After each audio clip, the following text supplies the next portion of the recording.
Well, welcome back to the Ministry Without Hating It podcast, a ministry of Odyssey Haven Coaching and Counseling dedicated to the pursuit of answering the question, is it possible to do ministry without hating it? We have a theory that it just might be. I am Chad Garrison. I'm here with my friend, Brenton Hill. Brenton, how are you doing today? I'm well, I am. That might be your best one yet. And I don't even think I need to say anything else because everyone at home is going, well, he is. Indeed. Indeed. This is my Dr. Seuss or your homage. Yep. I'm going to give that one to you. Well, for today's episode, Brenton, we sit down for a raw and authentic conversation with our friend, Bob Vander Meer. Bob is a clinician with Pure Desire Ministries. And within this conversation, we talk about sexual addiction and the journey towards healthier. We're also doing something that we don't normally do, though, here, and that's re-record this episode's intro. Originally, we actually recorded our interview with Bob about a month ago, but Bob recently reached out and disclosed a setback in his ongoing process of addiction recovery. And so after some prayer and some dialogue, Brent and I decided that, with Bob's blessing, to just go ahead and release this episode. And we're doing this quite simply because the testimony and the message presented in this interview is just too important to not share, especially as we unpack how leading others in being vulnerable with their own brokenness really begins with how vulnerable we as leaders are willing to be with our own as well. And so the episode title is called Not the Hero of the Story. And as you'll hear, Bob owns his actions and presents how recovery really is an ongoing, lifelong process, but also how we as leaders can walk with others and really get honest with ourselves as we walk in this journey together. And so I think that you'll really appreciate this authentic conversation. Like I said, it does get raw. It is a little bit longer maybe than what we normally do, but it is so important, especially as we as leaders deal with our own stuff and especially walk with others as they go through the recovery process. And so without further ado, we hope you enjoy and really grab something from this conversation with our friend, Bob Vander Meer.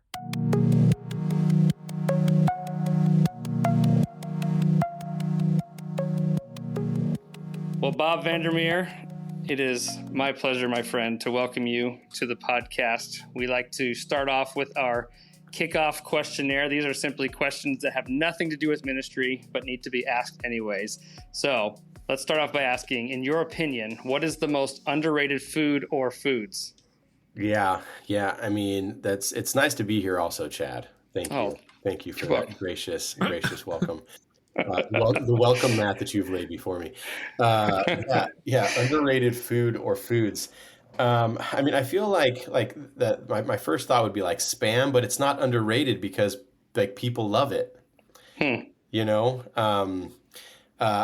do feel like maybe people marginalize the importance of like the three main food groups, even though like we eat them all the time. I think they're marginalized and maybe not spoken of to the extent that they're valuable, and that's burgers, pizza, and burritos. Thank you. Oh yeah, yeah. Right. And if you look at culture, I wouldn't say they're underrated because they're everywhere, but I think they're still like, oh, that's just a burger. No, it's not. Oh, that's just a burrito. No, it's not. Like growing up, in the relative Southwest of the United States, like we had good Mexican food available. Amen. And so, I mean, the fact that I could go to Roberto's and I knew exactly what I was going to get with my carne asada burrito, living in Portland, like that's not the case. I can't go to a place and be like, oh, I can get a great burrito. No, I can't. Yeah. So I feel like the burrito in the Pacific Northwest, like what they try to sell you as a burrito is they try to pack it full of filler. I don't want filler. I don't need extra rice and beans. So that would be my answer. What about the food trucks though? Are they the same way out there? Yeah. There's a Ritz-Carlton that went up where the biggest food truck pod was here downtown Portland. It was a big bummer because I don't need a Ritz-Carlton. I need food trucks. I'm never going to stay at the Ritz-Carlton, but I was going to eat at the food trucks. Yeah. Listen, Bob, growing up with you, Southwest as well, when we moved back to the Midwest where Lindsay is from, Yeah. that was one of the first things. We went to a Mexican restaurant that everybody was raving about. And I was like, what have I done? Yeah. What hath I wrought upon myself? Yeah. Yes. So I feel that. Yeah. It was smote upon the mountainside. That's right. Yes. I get that reference. Thank you. Yeah. Thank you. Yeah. All right. Next question. If you could add a word to the dictionary, what would you add and what would it mean? VARP. I would add the word VARP. Okay. Spell that. VARP. Okay. Yeah. When we were sharing an office, Yes. a child wrote on a piece of paper VARP and gave it to me as a present. and I just remember thinking like, oh, this word's wonderful.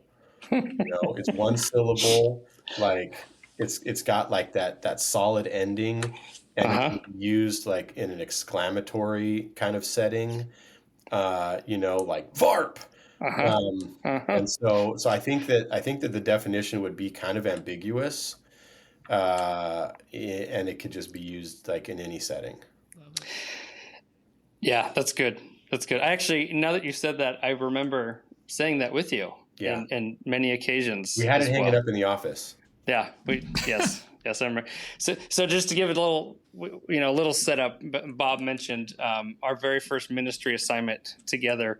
We shared an office space the size of a closet, and we talk about how we worked out of a closet. Yeah, Chad had a bigger desk.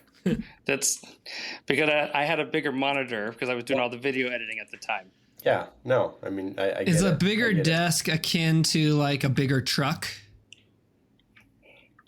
It's back to the truck thing. Interesting. Yeah, I don't know. I mean, he also had a corner desk. Oh. It's so that makes it sound even fancier. Okay, but for frame of reference, and we'll move on with the interview. I promise. My very first office space before that closet was up in the media balcony booth area as well. Like people would forget I was in the sanctuary and turn the lights off all the time. Yeah. All the time. So that's probably why they felt bad, and it was their overcomp. I don't know. Yeah, well, I think my office before we shared that office was down in the basement, the boiler room, basically. That's right. With the scorpions. Yeah. You can't make this up. No. They were literal scorpions. Yeah. It's true. Every time somebody would flush a toilet, the pipes ran like right down next to my desk, and you could hear it. Oh man, this is the good stuff right here. These are the gems. That's right.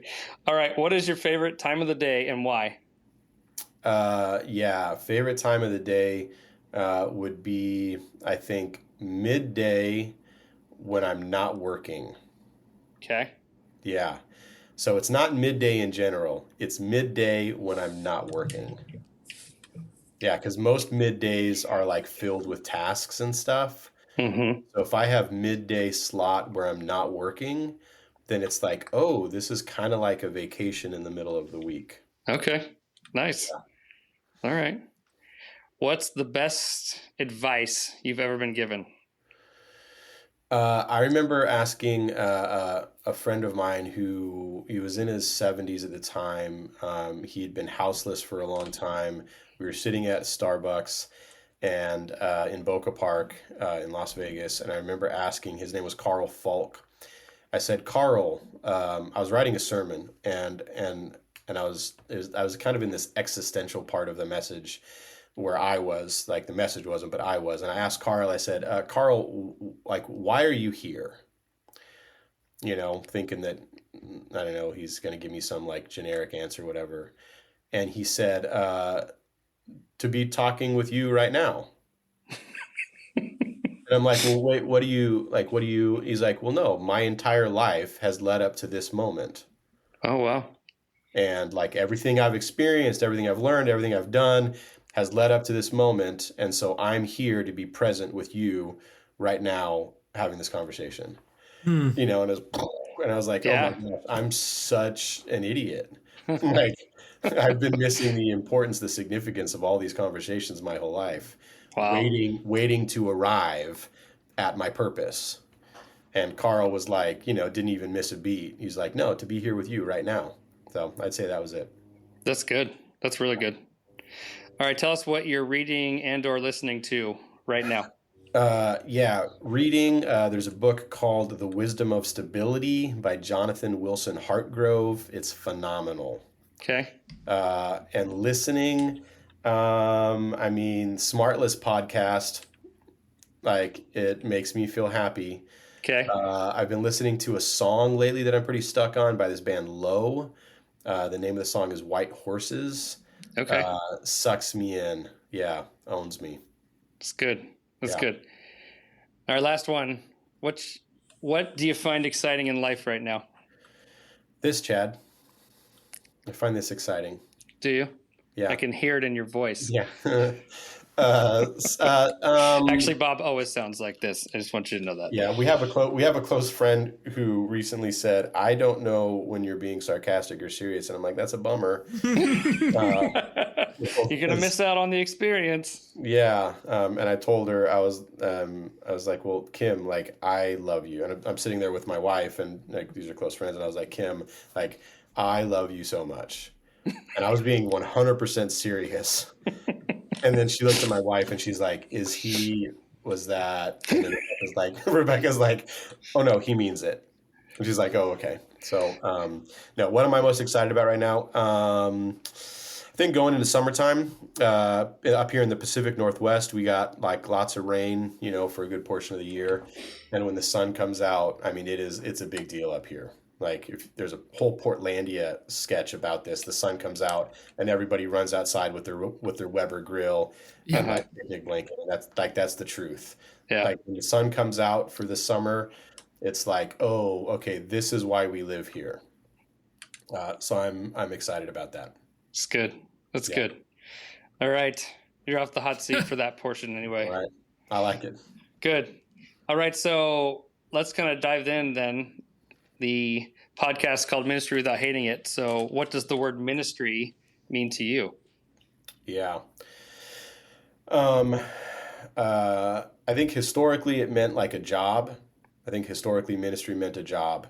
It meant not being bivocational, but it meant like ideally it was a job that we would have where we're fully paid by a church, by a local church congregation, and our life revolves around that.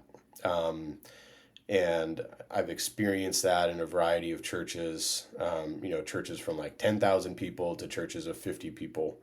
And I don't like that definition of ministry anymore. Okay. I didn't like experiencing it at the time, but I didn't know any different. I thought that that's what was expected. And so I think for me now, ministry is about me functioning in my unique identity in the world around me. And that doesn't mean it has to be at church. In fact, I think church oftentimes is the least effective place to do that. It just means me being me because God created me to be me. And so therefore, like me just living in my unique identity, which means saying, "Hey, you should listen to this band Low, White Horses," and someone's going to listen to it after this podcast and be like, "This is crap. Why would they listen to this?" It doesn't matter, right? So I think ministry is like, I think all of us are ministers, not just vocationally, but all of us are ministers by being who God's created us to be. And I know that sounds maybe generic, but I think the specificity of that is if you being you is being passionate about like opening a barbershop, then open a barbershop. Like if you being you means you're excited about like playing soccer or doing, taxes or whatever it is, like wood carving, playing a banjo, like that's ministry in the sense because that's what God made you for. He placed those passions in you. So then I'm curious, what does success within that definition you just gave us? What does success then look like for you in ministry? Yeah. And I know that we're going to get into this in some other questions, so I won't put the cart before the horse, but I think that there's stuff that gets in the way of us being ourselves, right? Our own fears, our own past, our own beliefs about who we are, they get in the way of like our fear holds us back. And so I think success then is that, first of all, I don't think there's success or failure like in this. Okay. And we'll get to this later, but I was once told by someone, you have permanently disqualified yourself from ministry. And I think what they were saying, and even I think what they were saying wasn't true, but I think what they were saying was in the official capacity of being vocational within this particular religious organization, you've shot yourself in the foot. Okay. And but on this side of things, I don't think there's success or failure. That's what justification in Christ says. There's no success or failure at this. There might be negative consequences for unhealthy, dumb decisions, but there's no failure. Like, otherwise, justification isn't what we believe that it is. Yeah. That's really good.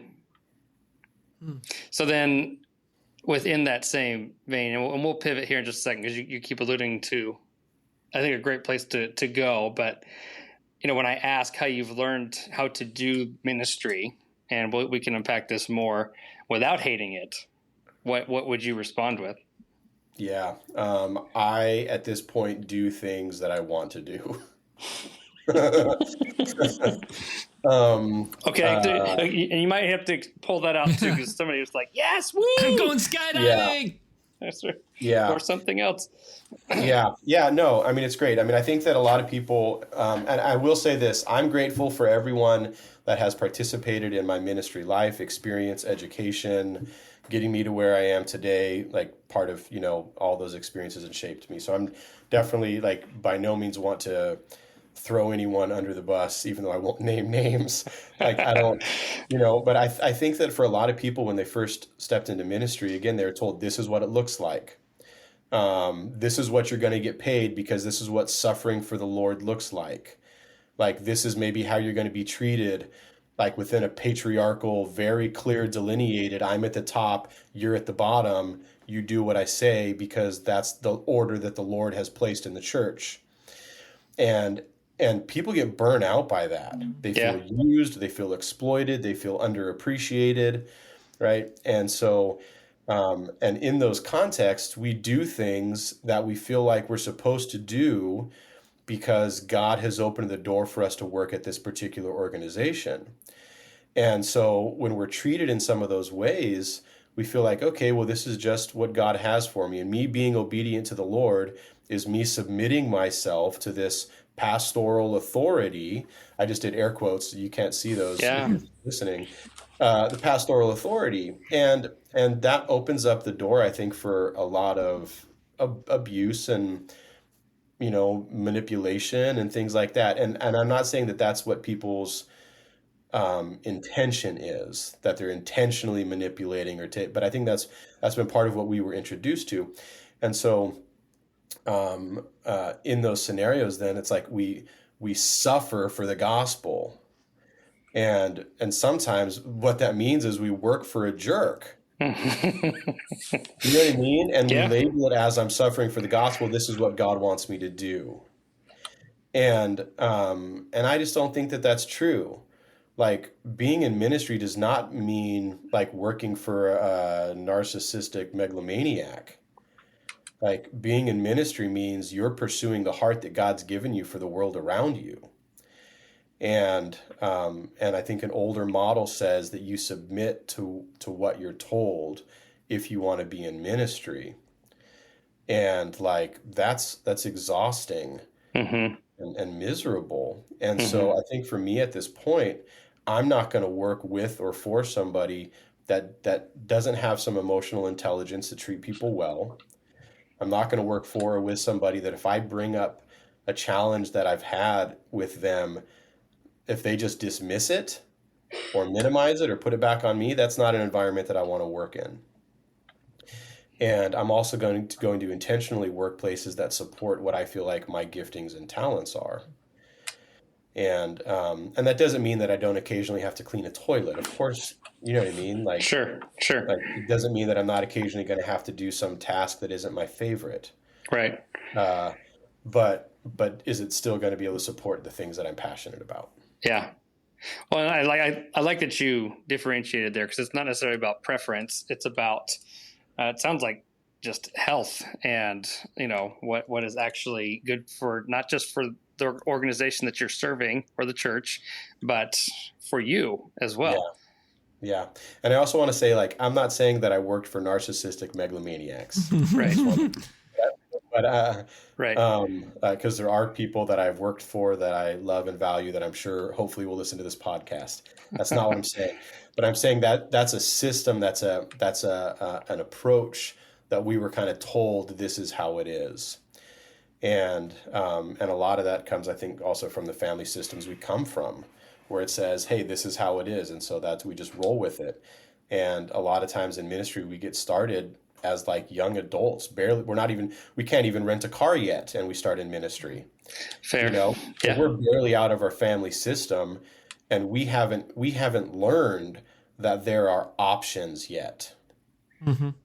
Like we're still under the belief that this is how a family operates, and that's just what I need to suck it up and deal with. Yeah.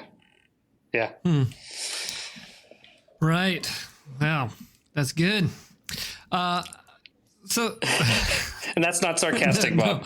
He means that. I'm already processing a lot of this own stuff, and here's the difference between Brenton and I. He doesn't do sarcasm, and so what you see is what you get with this just guy. Straightforward. Yeah, that's good. Yeah. Anyway, sorry. Go ahead, Brenton. Yeah, you know.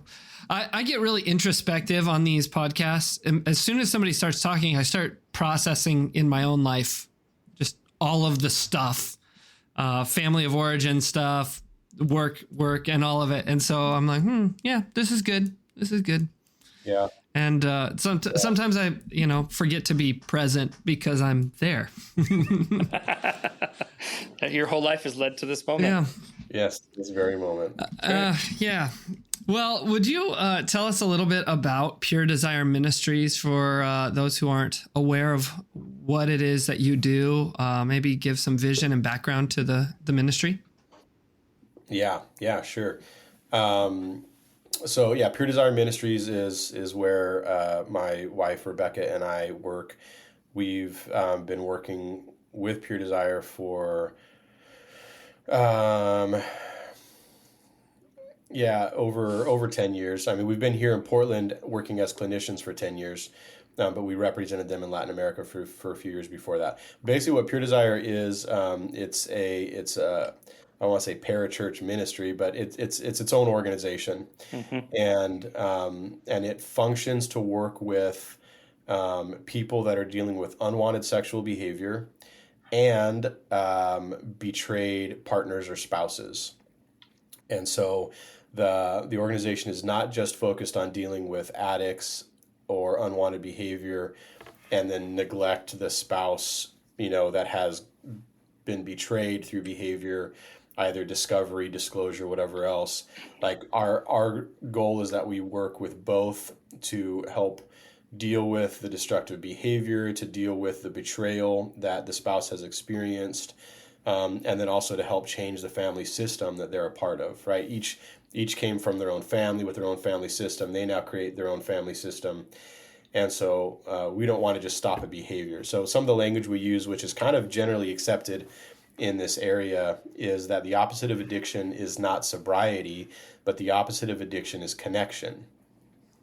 And so the goal of what we do is not sobriety, is not just working through betrayal, but it's getting to a place where we have a greater capacity for relationship and connection. And I think that really fits the idea of the gospel message as well. Jesus didn't die Jesus didn't die for our sin. End of story. Jesus died for our sin for the sake of holiness, because that's healthier, and the healthier we are, the greater capacity for relationship we have, right? So the veil being torn after his death is us having access to God, relationship, right? Holy of holies, that separation, now we have relationship. Ephesians talks about the middle wall of separation being broken down between Jew and Gentile. Again, the byproduct of the salvific work of Jesus is capacity for relationship. And so I think the goal at Pure Desire is that we help to deal with some of the brokenness that gets in the way of relationship, so that we can engage with the reason really why Jesus did what he did. Yeah. Mm. Yeah. Yeah. So, go ahead. So sorry, I can say this. So some of what we do, we do counseling work at Pure Desire. I don't know why I have 5 fingers now. I have to feel like I have to fill 5 things. You better have all Let's see if I 5. can get there. We do clinical work. So that's with individuals and or couples. We produce our own resources. And so those resources are for individuals, addict, spouse, for male addicts, female addicts, youth that are just maybe being introduced, to some unhealthy sexuality, particularly through internet pornography. So we produce resources for basically everybody that's involved in this. We have a book that is from some of our staff called "How to Talk to Your Kids About Sex." So we do all that. We do groups. So we actually help to facilitate groups for all of that population as well. Addicts, male, female, betrayed spouses, male, female, whatever. We go and speak and do basically Pure Desire conferences where we kind of educate on the topic of sexuality, healthy sexuality, and trauma and stuff like that. And then what's the 5th one? There's got to be one. We also provide support to organizations through a Pure Desire leadership kind of partnership, where we help, whether it's churches or other organizations, create and support, this kind of ministry within their own organization and people. Awesome. Well, how did you come to be a part of this organization? Yeah, because I have my own sexual addiction story. And so, that started, I'm not going to give you the whole version, but basically, a lot of things imploded for me when, so I had senior pastored for a bit, and well, I'll just say my sexual addiction, my interaction with kind of all this stuff happened at a really young age. 5 was the first time I was exposed to pornography. Not that long after that was the first time I had sexual experience with some kids older than me. Lost my virginity at a young age. Basically, like in my story, masturbation and pornography kind of became my best friend. In my broken family, I felt very alone in the world, felt like a failure. And so what masturbation pornography did was it provided a way for me not to feel good, but it provided a way for me to not feel bad. Mm-hmm. And so that carried throughout, being a teenager, into college, into Bible college, where there it really just got starved because I didn't have access to things. In 1998, we still had payphones in the hallway and we didn't have internet in our rooms. Mm-hmm. Right? By the time I graduated, we did, but it just got starved there. So when I moved back to Las Vegas and started pastoring, things just spun out of control. I got married. We were extremely sexually unhealthy before. And then, I wasn't emotionally healthy, like during the few years of our marriage. And so I wasn't present. I wasn't engaged, and my addiction was spiraling out. I got hired as a senior pastor at 25. The night before I started as a senior pastor, I paid for sex for the first time. So now I'm a senior pastor. I'm married. My brother's my co-pastor. My mom and stepdad and sisters are all part of the church, but I'm also paying for sex. But even in those transactions, it wasn't enough, because at the end of them, I still felt alone in the world. I only got attention because I paid for it, right? And so, now the disparity between my public and private life was continuing to grow. And so the pain that I felt, I was still medicating it through my own addiction. I merged that church with another church and came on as an associate pastor. And while I was there, I was just hopeless. I got to the place I was suicidal. I had my suicide planned in the sanctuary of the church. I was seconds away from attempting suicide, and was like, this isn't what I want. So slowly started to come out with stuff. The only advice I was given was go see Dr. Ted Roberts at Pure Desire. So I came up here with who was still my wife. We came up here to see Dr. Ted Roberts and his wife. He basically gave me some advice I wasn't willing to take. And he said, come back. He kicked me out of his office and said, come back when you've experienced enough pain that you're willing to do whatever it takes. And I thought he was a jerk. He thought I was a jerk. And I was super hard-hearted and stiff-necked, right? I mean, in like the definition of those terms. So I went back to Las Vegas, and some kind of devastation ensued. I wasn't willing to face that stuff, and so I wasn't willing to fight for my marriage. My ex-wife wasn't willing to wait for me to figure it out. I mean, just to say, like, the devastation that I caused her and her family and a lot of the peripheral people around that, is something that's just incalculable. Like, how do you even begin to measure that? Yeah. And so I kind of went into hiding for a few years. Is this all the information you guys want in the answer to this Yeah, question? no, you're doing good. Yeah, and I Okay. want to say thank you for being so vulnerable and sharing. Oh, yeah, totally. So I went into hiding for a few years, parking cars at a few different hotels back home in Las Vegas. I reconnected with a girl that I had met in 1998 on a missions trip. And she, we hit it off then, but we went our separate ways. And so we got together, and she was about to move to Panama. And so she moved to Panama, and, we started this kind of relationship long distance, but we were a wreck. I mean, we were also extremely sexually unhealthy. Both of our brokenness like collided into this thing. Fortunately, we lived in separate countries. So, like, that helps keep your hands off of each other. But like, that was just really, things started out really unhealthy for us. We got engaged, I relapsed, we broke up, we got back together. Her dad was a Foursquare missionary and said, "Hey, we're moving to Argentina. Rebecca is coming with us as basically our administrative assistant. Why don't you come with us and just keep getting healthy? Because you've been parking cars for 2.5 years at this point. Like, what are you doing?" I was working 2 full-time jobs. Like, I sometimes in a 26-hour period, I'd work 24 hours, like 8 hours at one place, an hour off, 8 hours at the other place, an hour off, back to the other place, right? I was just hiding. And so I moved to Argentina with them. And while there, we got engaged again. We got married. I relapsed again after we got engaged.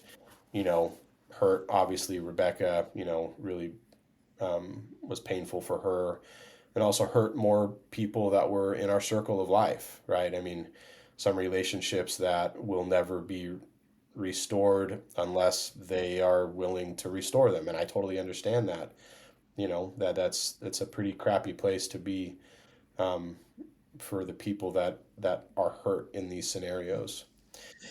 And so we got married and reached out to Pure Desire to see if we could attend a conference. And Ted Roberts said, "Well, we love Rebecca," because Rebecca and her dad had been doing some work with Pure Desire, translating and stuff by that point. He said, "We love Rebecca, but Bob," and so he agreed that we could come to the conference if we took some online assessments, and he sat down with us. So we did that and agreed to do counseling together. So then Ted started to do counseling for Rebecca and I while living in Argentina. And at the end of that counseling, we started representing Pure Desire in Latin America. Long answer to a short question. No, that's good. Well, and I once again, I thank you for being just as unfiltered and upfront and vulnerable with that. And I hope, even as we and I have talked prior to even this interview, I hope that even those that may be even struggling now, by hearing your story, will have some newfound courage potentially to be able to step forward. Yeah. Thank you. And I want to say too, like, in this, that like I am not the hero of this story. That's good. Yeah. Right. It's not like all this happened and now I'm like this like phoenix out of the ashes kind of thing. Like, there are people who have been devastated by my past, by my choices, by my addiction. And like I'm not platformed in this while they're left with their pain, and experiences. There's no way, around that. I do hope, like what you said, Chad, that maybe out of some of this, that people that are dealing with their own stuff in their own life might say, oh, okay, yeah, there's help. But I also hope that people that have been, traumatized or devastated by other people's behaviors, that maybe some of their feelings could also be validated, and that they also deserve, care and support in all of this too. That's really good. That's really well said. I'm curious. I'm gonna jump ahead just a little bit here. What do you think are some of the common barriers that really keep people from beginning the process of recovery and restoration? And you can speak to maybe both sides, like you just mentioned there. Yeah, I think that it's just scary. Like it's scary. When we were in Latin America, I would preach a sermon about Lazarus that connected to this, where it's like Jesus has raised us from the dead, figuratively, and he's calling us into the light. But Lazarus walking out of the tomb was not robotic. Jesus calling him into the light was not a guaranteed that Lazarus was going to come out. And I think we can make that deduction because that's not how Jesus works. Right? Like, we have the option to interact. Yeah. But outside of the tomb is all of our family and friends and people we don't know. And when we walk out, like, covered in a death shroud, just something that represents our pain, our brokenness, our fear, our whatever, like, that's scary as hell to people.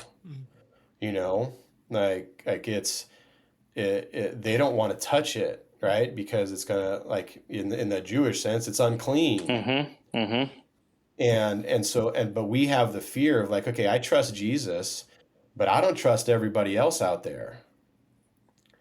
And so I think we talk ourselves into living in the tomb because it's safer. Yeah.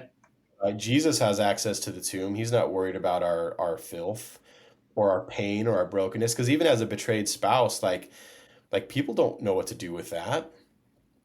Right. And so I think that we can convince ourselves that it's better to stay in the tomb because Jesus can come in there, but we don't have to deal with everybody else.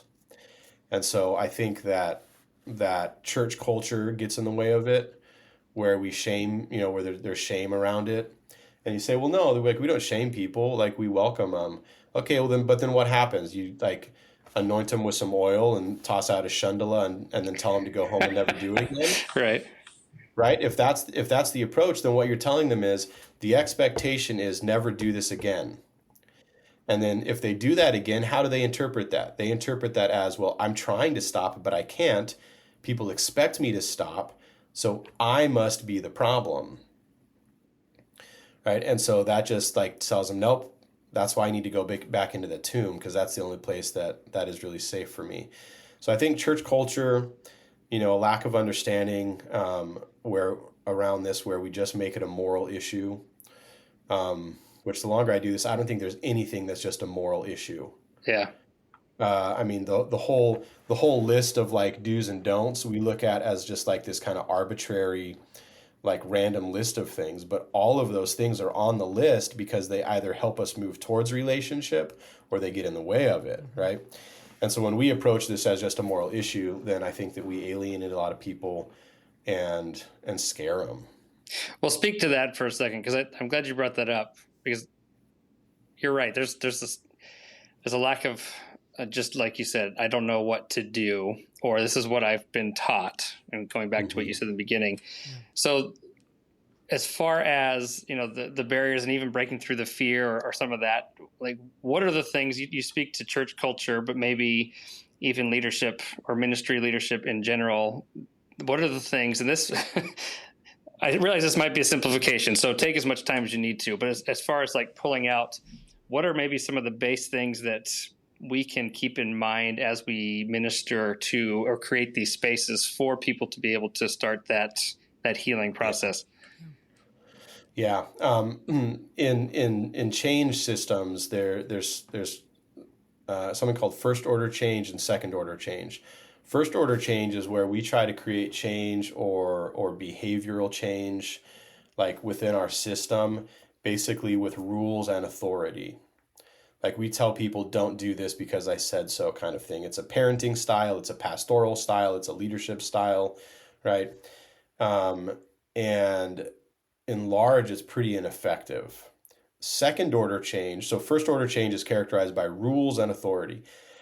Second order change is characterized by vulnerability. And in second order change, we would say, don't do this because let me tell you about a time that I did it. And let me tell you about how that impacted me and just kind of like what my story was with this. And I think in general, like within family systems and church culture, we have a lot of first order change. Don't do this because I said so. And it's not paired with vulnerability. Whereas like, I mean, I've been talking to my son and talking about like, what's healthy to do with our bodies and not. And so, like the other day, like he came out of his room and he was playing like air guitar on his penis. He's like, Papa, and he's like playing air guitar, right? And it's like, it's like he's a little boy, right? And so, like, what do I do with that, right? Like, as a recovering sex addict, like there's part of me that's like, oh no, right? There's other part though, like he's not sexualizing it. He's like, look at this cool thing that I can do,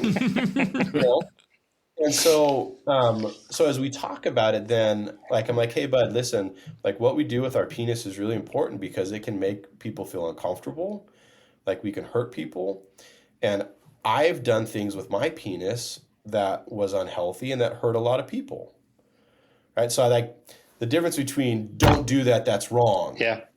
Okay, well, why did God give me this thing if it's wrong, if I'm not meant to play air guitar on it, right? Like. Versus like, hey, let's talk about this and let me share with you from some of my own experiences. So I think that's a big thing that's missing maybe within leadership is from the pulpit. Like if the only thing that we talk about from our life that we struggle with is why speed like everybody else, right? If that's our level of vulnerability, then we're telling people that's the depth of brokenness that we expect from them. And like, we're not making it a safe place. Yeah. And I'm not saying, so I know a lot of pushback we get from pastors like, well, I can't bleed all over the sheep. Bull. That's what Jesus did. Literally. Yeah. That's true. You know what I mean? So it's like to say I can't be vulnerable is, like, well, where do we see that? Like, what's behind that is I can't be screwed up and maintain my occupational position as a pastor. Okay, but that doesn't seem to, like, if that's the most important thing, all right, I guess. But if the most important thing is to demonstrate to people how to live a healthy life, then I don't know. It feels like something's got to give in that a little bit. Yeah. Yeah. So then talk about the recovery process. What should be the expectations going into that? And let's, like I said, we've been doing both sides. Let's talk about someone who's walking through it and maybe someone who's walking through it with someone else. Yeah. Yeah. I think a big part of it is that there isn't isolation, right? We don't expect people to get better, just them and buddy Jesus in their prayer closet. Like, that's not how God designed us. Like, we have a Christian culture that says, like, all I need is Jesus. And the way we interpret that is, like, I can handle all things alone with Jesus and I don't need anybody else. Right. And so I think part of it is like to get rid of that perspective, because I just don't think that that's helpful, nor is it correct. Like, I mean, that's not what we see in even the Acts church. It's not, no, like what we see in that church is that there is an interrelationship that is foundational to health. So I think that's part of it is to have, to not try and do it on your own and to not expect people to be able to do it on their own. I think what we can expect from addicts is for them to ask for help. Like, and they're not going to do that unless they feel like it's safe. Grace and competency are the things that are really required there. Like, so grace being that I believe I'm not going to be met with shame and condemnation if I talk about my life, and competency, the belief that these people are going to be able to help me. And so I think that we can, if we are creating an atmosphere of grace and competency, which includes our own vulnerability, then we can expect people to ask for help. Mm-hmm. And when they do, then, we better have something that is going to be able to help them. And so recovery groups are a great place to start with that. Mm-hmm. So whether it's for an addict or a spouse of an addict, like recovery groups are a great place to start. And just to say, a lot of Christians, like, we're going to maybe push back on the term addict. What we're saying is that there is behavior that you want to stop doing, but you can't. Sounds awful similar to something that this dude Paul said, right? Yeah, right. So Right. I do the things I don't want to do, the things I don't want to do, I do. This idea. Right. So basically, failed attempts to stop, negative consequences that come with that, right? And some unmanageability to where there's escalation, to where it's getting out of control, right? I mean, and so those are general accepted things when it comes to addictive behavior. And there's a pattern, right? It's been going on for a while. So whether it's alcohol or drugs or sex or food or whatever it is, basically you've been able to find something to help you avoid unwanted thoughts, feelings, and memories. Something you don't want to think about, something you don't want to feel, something you don't want to remember. It might be an emotional thing or it might be a physical thing, but you've learned to use this thing to avoid pain and fear. So with that said, having a group basically for people to walk into and to be able to have shared experience, shared vocabulary, I think that's like a really, really important place to start, as well as have somewhere to point them. Hey, go talk to this person, right? Like, just because you're a pastor doesn't mean that you should be counseling all people about all things. That's right. That's right. Right. I mean, that's I don't know, an expectation or a lie. It's a trap. That's put a lot of people into unfortunate spots. Yeah. I'm currently walking through with a couple of different people that are at different stages of recovery. And I was telling Chad before you jumped on, I said, I'm sure I'm screwing stuff up along the way. Here's where we talk, because there is a relationship between all of us, and just an understanding that this is coming from a place of love as we walk through things together, and knowing that I will mess things up. And I'm just telling them that at the forefront, like, this is not my area of expertise by any means. And so we're going to do it together, walk through things together as a group. But if I do something, we can have hard conversations and be vulnerable with one another in the process. And if I say something that's hurtful, let's come back to that rather than just let it sit and be a place that adds more hurt or more shame or more guilt to a place where there's already enough of that. So that's been the approach as I'm learning in the process. Yeah, that's great. Yeah, I agree with that. Like, for me as a clinician, if I have the expectation of myself that I'm always going to say the right thing at all times, like, how dumb of an expectation is that? Right. And so I have no problem apologizing to a client, right? I have no problem saying, hey, I'm so sorry, because what I just said, like, I imagine felt dismissive or like I wasn't actually listening to what you were saying, or right. And so, like, for me, if I can't apologize to a client, then I'm not demonstrating what it means to be in a safe relationship. And again, like, what a lot of us grew up with, whether with our parents or pastors or bosses or whatever, very rarely was that modeled for us. Like, they're going to justify around why they said what they said or did what they did, as opposed to model for us, I'm so sorry, right? When I yell at my kids, like, I follow it up with, I'm so sorry I yelled at you guys. Like, I was frustrated and I didn't do something better with my emotions.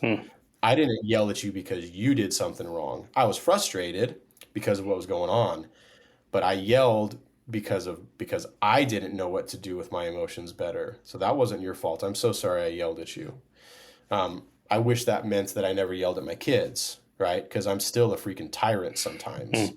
Like, hang your jacket up where it goes. You know what I mean? It's like, put on your shoes, right? Like, I'm still a tyrant at times, but I think the leadership model is that instead of saying, I yelled at you because you fill in the blank. Right. I think that that's so important. Brenton, thank you for sharing that, because it is. It's like if we can't demonstrate what safe relationship looks like, then all we're doing is perpetuating like this performance-based kind of perspective. Yeah. Still talking with the recovery. For you specifically, were there any things that you were expecting that didn't happen, or maybe vice versa, things that you weren't expecting that surprised you maybe in a good way? Yeah. I think some of the things that I was expecting was that, I would be able to pray enough, or, use enough anointing oil or whatever, that there would be a moment when the problem miraculously disappeared. Like I was expecting that to happen. And instead, I think I've had to face like what a correct perspective of the process of sanctification is. That, like being transformed by the renewing of your mind, that there's actual brain science that verse is referring to, like neuroplasticity. Yeah. Right? Like the limbic system and the role that plays in the way that we respond to life and the lens that we see it through. I mean, even in that passage, do not be conformed, the word conformed in Greek is where we get the word schema, which is a way that we order and manage information coming in so that we can respond to it. In other words, it's a lens. Like, that's the limbic system. Yeah. So I think that to answer the second part of the question, like what I've encountered that has been really cool is to say like, oh no, like the expectation of Jesus when he says like, my yoke is easy and my burden is light, his expectation for us is not a burdensome one. And so like what we experience is that like progress is expected, not perfection. Perfection belongs in justification. That's Jesus. Progress belongs in sanctification. That's what we're a part of. And again, I want to say with that there are negative consequences for unhealthy behavior. So in the process of sanctification, if you hurt someone, there are negative consequences. But that's not a statement about success or failure. Right. Well, and I'm glad you said that, because, I found in my own experience, and definitely working in experience with others, restoration, that word is such a multifaceted thing, that almost always, and I would say at least in my own experience and journey and my own, missteps and whatever you want to call them, it just doesn't play out the way that I thought it should, or what I thought it would look like. Tell us how, maybe in your own story, how you found that exact same thing to be true. Yeah, restoration. Yeah, I think that so if I'm understanding correctly, restoration, freedom, victory, conqueror, like all of those words currently belong in justification. Those are not progress words. Like those are finite words, right? That's good. And so I think what restoration looks like now is during this life, being honest about my brokenness so that I can work through it, so that I can be as present as I can be, right? As healthy as I can be. In sanctification terms, as holy, which I think is just another word for healthy, as I can be. But like the I am restored, that's justification. Yep. That's not based off of my action, which means that if I screw up and do something dumb, that does not mean that like I am not restored in those terms. That's justification. So I think the implication of those words sets us up for some expectations. And in recovery, I think the expectation is that you are being, you're in the process of restoration, which is a process that doesn't end until we die. However, in that progress, we can limit damaging behavior, right? So like just because we're in process doesn't mean that you keep doing the level of the same stuff over and over again, right? So I think the expectation in recovery is that there's progress, that you're moving away from that. It's not an excuse, right? It's not like grace so that we can go on sinning. Right. It's not that kind of thing. Right. But I think it's just like what's expected. We use language around here called upward momentum. Same thing. As long as we're progressing, looking more like Jesus tomorrow, each day along the way, something's changing. Yeah, and that's cyclical though too, right? Upward momentum, like if we're going on a hike and upward momentum to a summit, like that doesn't mean that I'm going to be walking uphill the entire time. Mm-hmm. Like at some point, I'm going to hit a downhill part. Mm-hmm. At some point, I'm going to get to a cliff. I'm going to say, "Dang it, I went the wrong way. I need to go back downhill." You know what I mean? Like even that upward momentum, like it's over the span of a lifetime. Right. Yep. And I think we get really discouraged at that because it's like, well, tomorrow, like again, if the expectation is that tomorrow is better than today and the next day better than that and the next day and the next day and the next day and the next day, like that just doesn't, like life is too dynamic. Yeah, it's unrealistic to think in those terms. Yeah. Yep. Well, and I'm glad you guys said that because oftentimes, you almost find people, and it almost separates those who are actually walking that path versus not in the repentance side of it. I just want to get, you keep using the word, the consequence. I want to get out of jail. I want to get past this pain. I don't want to actually address it. I just don't want to be here anymore. Right. Yeah. Yeah. Yeah. We can't, I mean, like I said earlier, there are relationships that I have damaged. That's a consequence for my behavior.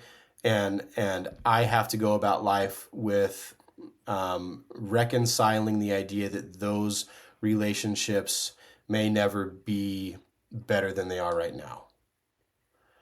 And that is a negative consequence of my actions. I have no control over where they go from here. Yeah.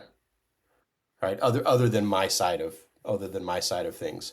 But yeah, we feel like, and I think this happens a lot with sexual behavior, because we're trying to avoid negative consequences our whole life, and then when we actually come to terms with our reality, we have to face the negative consequences, and we feel like facing negative consequences inherently says that we're a failure. And so yeah, I think that like we want to put the fire out and then move on. Yeah. And it doesn't always work like that. Well, and then, I mean, just realistically, especially having walked your own and then even with others, I mean, I almost didn't want to ask this question, but like somebody might be listening and go, well, how long do I have to wait? Like, when is it done? What do you say to that? Yeah, it depends on when you get started. That's right. Yeah. Yeah. Cause I think there's a lot of people waiting for it to change, but not engaging in change. Mm-hmm. And so the clinical kind of time frame is like a 3 to 5 year process to where you move through these 5 emotional stages of change, for the most part. And so those stages are, back to 5 feet. Those stages are basically like shock. Crisis decision is the first one. So basically like you're faced with the reality. You hit this low spot, you're in this crisis decision. Am I going to ask for help or am I going to continue to live in this isolation? And then, so if in that you ask for help, then the next stage is shock. You're shocked at basically the depth of brokenness, like how bad things really got. Like you're shocked at the reality of how far-reaching the behavior was and how integrated it was into everything that's happened, right, and going on. And then there's grief. You have to grieve through that. You have lost time lost opportunities, lost friendships, lost relationships that you can't get back, and you have to grieve through those. And then there's a repair stage where you work on repairing the relationships you can, repairing your brain, like your neurochemistry, neuroplasticity, all of this, like you're repairing that. But that's all for this last part of growth, that then like you continue to grow in your creativity that's been stunted, in your relationships and your future, and like everything that's happened with that, right? Yeah. And so I think in that 3 to 5 year time frame, we're talking about if you're working in a group with a counselor, facing your reality with rigorous honesty, that at the end of 3 to 5 years that you can be experiencing growth. Yeah. But that does not mean that in 3 to 5 years that you're going to be pure, right? Whatever that means. It does not mean 3 to 5 years that all of your problems are gone. It doesn't mean that you can think of it as, I've completed the course, right? I've taken the class, I got the certificate, now I'm good. Like, this is about changing the way you approach life. Well, I'm glad you said that too, because this actually ties to a question I had for earlier, and I think it fits better here. And that is, you mentioned just now when I asked, you said, it depends on what stage you're in or when you ask for help. Looking back on your journey, or maybe even some of the common things that you've seen and working with others, what are some of the warning signs, or maybe just the things that you completely missed or ignored or just blew past? Once I got started in recovery, or before? Or... I mean, I guess at any point, because you said it's been a continual journey. Yeah. Yeah. I think some of the warning signs. So let's just say, like, before I think I really got active and involved in recovery, was I was ignoring the consequences, right? And I was chalking it up to just other things. Like, well, that's just how life is, like marriage is like this because, she doesn't whatever, or I do whatever. And I was just ignoring the consequences, categorizing them as other things, as opposed to seeing like a direct connection. And I think a lot of times the only way we get out of that thinking is if we are vulnerable with other people, right? If I'm not talking about that stuff with other people, then I can be deluded as much as I want. But as soon as I share this stuff with other people, like they're going to, like reflect back to me whether or not what I'm thinking is healthy or unhealthy. I remember when my stuff kind of first started coming out, I was writing with Chance Gomez. For listeners, Chance is my best friend. And I was telling him what was going on, and Chance was like, dude, what are you talking about? Like what, like this, like the things you're presenting as reality, like that's ridiculous. Right. But I'd never talked to anybody about what was going on. And so in my head, what was healthy was arrived at in isolation. And so I think one of the things that I blew past was the need for relationship. And then once in recovery, I think a lot of it's just more of the same. Like, overconfidence is a killer. Like if we're ever at a place where you're like, oh no, I'm good now.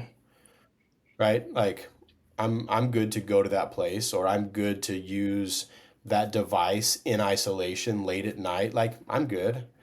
Like when overconfidence is kind of always a sign of isolation, and usually means that we're not being super honest about what's going on.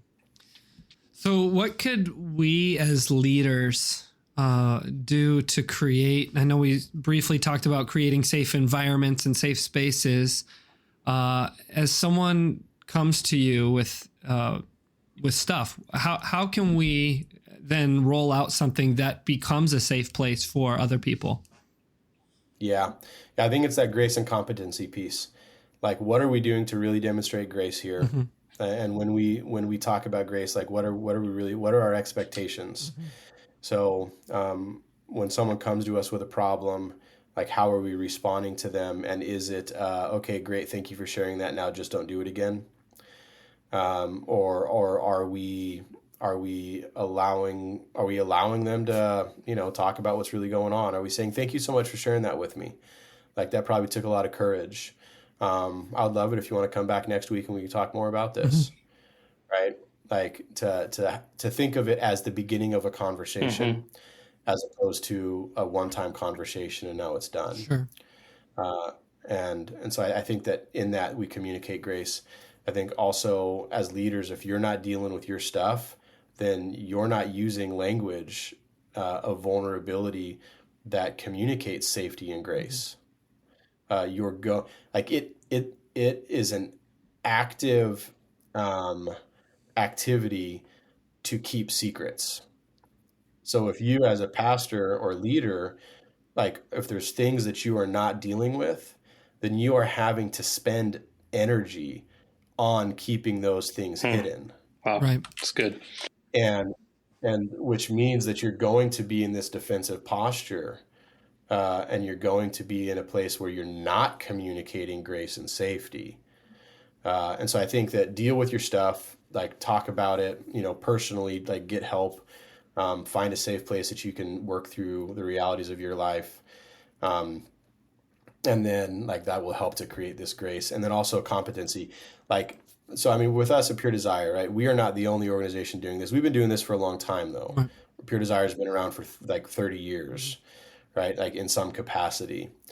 And so I think a lot of times churches feel like, well, if it's not our program or our thing, then we can't really promote it because then we're saying that our church is not the one-stop shop. And like, well, why would we do that? Like there's organizations that have been doing this, that specifically work in this. And so I think reach out to people like Pure Desire. Again, there's other organizations, but reach out to someone that has competency in this area and can help you get connected with people to provide support in this. That's good. Yeah. So, Bob, I've been listening, and just this thought that has been rolling, because it's predominantly leaders, ministry leaders, that would listen to this. Although ministry leadership is many levels and all that, and even how that looks, we've defined that differently. But speak to the leader who is actively struggling. They're expending that energy that you said. I loved that to cover up, to hide an addiction, brokenness, whatever you want to. What do you say to the person who's listening? That's that fear is right there. That's that barrier of taking the next step. Yeah. I mean, one is like you're not alone. There is not a leader or pastor that doesn't have the need of vulnerable conversation. And if there is, then that person doesn't need Jesus and they're out of a job. Right. Yeah. Like, I mean, that's like that's why we came to the foot of the cross, is all of us are right. Starting from that. So I think to return to that, to say like, okay, yeah, of course there's stuff that I'm dealing with. Doesn't mean necessarily sexual addiction, but of course there's stuff I'm dealing with. You're not alone in that. And whatever success you have in ministry is going to be undermined, at the very least internally. It's going to be undermined because in the back of your head, you're going to have this feeling of, yeah, but if they really knew, right? It's going to be undermined because you feel like, okay, well, it's good today, but like at some point it's going to hit the fan. And so the longer you're at this, the more that nagging feeling is going to be there, and it's going to continue to undermine your joy of doing things that you're passionate about. Right. So I think just on that very personal, like internal affect portion of things, like, man, you're like so much of the joy that you could be getting from what you're doing is being undermined by this. And so just go and talk to somebody. The fear of, well, yeah, but what if I like lose my ministry? I get it. Right. I mean, I was told like you have permanently disqualified yourself from ministry. And that's just not true, right? Like that's, maybe you might not be able to work for that organization again. Like maybe you won't be a senior pastor again. But back to the very first question you asked about, well, beyond the food Sure. questions. of like, what is ministry? Like, ministry is just you being yourself, right? And being present and engaging. I mean, what Carl Falk said to me at that Starbucks of, oh, to be here with you right now. Like, that's the most ministry, kingdom-minded thing I've ever Yeah. heard. Right? I mean, that's Jesus on his way from this point to this point, and someone touches the hem of his garment. He's on his way from this point to this point, and there's 10 lepers outside of a village, and they say, Lord, Lord, have mercy on us, right? Like that's ministry. Ministry is not having a full schedule of tabernacles and things that you need to go visit, right? For Jesus, like ministry is being present. So I think just if your fear is I'm going to lose my ministry, like, I mean, like maybe if it's really, really severe, the damaging behavior, then you're going to have to get another job. But you're going to be happier. You're going to be more fulfilled if you deal with this than if you just bury it. So that it kind of leads into my last question, and you can expound upon that maybe. What encouragement? I'd like to end maybe on a good note. Not that this isn't good, but you know what I mean. Like, It's all good. what's the encouragement that you give to those who are listening, regardless of the stage that they are in processing and walking through this stuff? Yeah. Yeah, sure. That there is a better option available for you in life. And I think that is, I don't know, faith, trust, whatever, wrapped up in all of this, but the belief that there's something better. And I don't mean like in and avoiding pain and fear, something better, because we're told, I think, like I know we're marketed, we're sold that buy this thing, go to this place, whatever, because you'll be more comfortable. And we're told, I think, that even coming to Jesus means life will be more comfortable. But pain is woven into the human story in Genesis 3, and it's there until Revelation 21, where there's no more pain, tears, sorrow in heaven. And we're in between those books, right? So pain is inevitable. And so I think if we go about life where our only goal is to seek comfort and avoid pain and stress and frustration, like, man, we're going to be miserable. Mm-hmm. But if we go about life knowing that pain and fear is part of life, and the healthier we get, the better we can manage it, then like we can actually have hope. Mm-hmm. Like, and I think the way that Jesus plays into this is that Jesus is the one that defines the value of who I am. And so like life can be stressful, but Jesus isn't going to make the stress go away, right? Like I might be criticized by people. Jesus isn't going to like appear in a room and be like, yo, quit talking like that about my homie Bob, right? He's not going to stop people from criticizing me. But what he does is that if I believe that who he has made me to be is enough, then when I'm criticized, like, okay, I can still have hope. Yeah. But if my value is based off of my performance, then when I'm criticized, like I don't have value. Mm. I think about this one time, Chad, when you and I were on our way to lunch. Okay. And you rearranged you were flipping through my CDs, and then you put it back in a spot in my car, and I just like reached down and like turned it the other way and put it back. And you said something. It was like, whoa, sorry for adjusting your CDs, right? I think you're totally joking. And man, I lost it. I started like jerking the car around on the road, and like I threw a thing of peanuts out the window. I remember this story. Yes, I do. I was like, I friggin' lost it, right? And the reason I think about that, like I think about that scenario like often, because I know what was happening for me is like for me. Like I was feeling so much shame about who I was and just like that so much was about performance, so much was about not feeling like I measured up, so much, right? That like that your comment that had no real like significant anything, you know what I mean? Like I spent so much time with you at that point. I knew you loved me. I knew you cared about me. But what I heard was, like internally, Bob, you're failing, you're missing it. And so like I think the hope is that if we're willing to lean into this stuff, like then like our identity, and I don't know if I ever said sorry for that, Chad, I'm so sorry for that. Yeah. Right. But if we're really, and that was sincere, that wasn't no, and I know you were, and God, I'm so sorry. Yeah. Let me maybe help give you some freedom too. I've thought of it like not at all till you brought it up just now, and so I just made that whole thing up. That never happened. It's no, it definitely happened. I remember it now. And thank you for dating us by talking about CDs. But I was going to ask what a CD is. Yeah.